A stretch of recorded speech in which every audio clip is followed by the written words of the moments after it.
Swimming is a seemingly very technical sport, but it doesn't really need to be, and many people overcomplicate the whole process of swimming freestyle. What I'm going to show you now is a drill which you can do in your own home pool with an endless pool or a fast lane. You don't necessarily need the endless pool for this first exercise, but you will see how it's going to help you with all the subsequent exercises going forwards. We call this drill sink downs, and basically it requires you to sink down to the bottom of the pool. The only way you're going to be able to do this is by blowing bubbles out to allow your exhalation to reduce the buoyancy and allow you to sink down to the bottom of the pool. Many people are under the impression that you should hold on to your breath as you're swimming, the idea being that this will help to improve your buoyancy. But if you think about it, it's only going to increase your buoyancy in the chest and lungs, and thereby lift the front of the body up and ultimately cause the legs to sink down at the back. A lot of people also struggle with a little bit of anxiety when they're swimming as well. Now, when you start off doing drills, etc., and you're thinking so hard about your technique and your form, it's very tempting to actually hold on to your breath. But this is the single worst thing you want to be doing. You want to be blowing out underneath the water.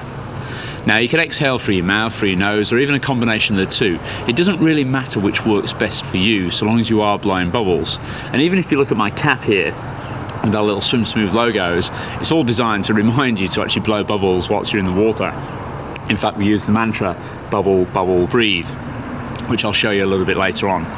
So for now, let's try this exercise, sinking down to the bottom of the pool, just to prepare you for the sequence of drills that we're going to try going forwards. Here we go.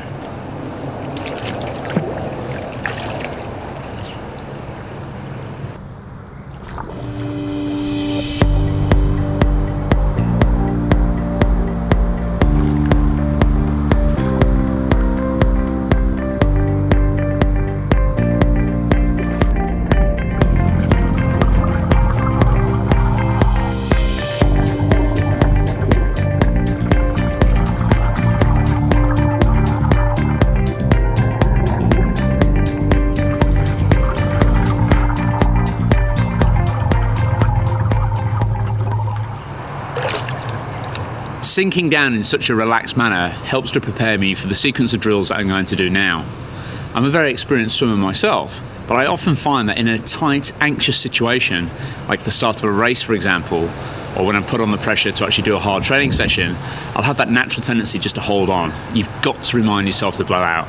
So starting every session with a couple of those sink downs before you even turn your endless pool on is a great way to start.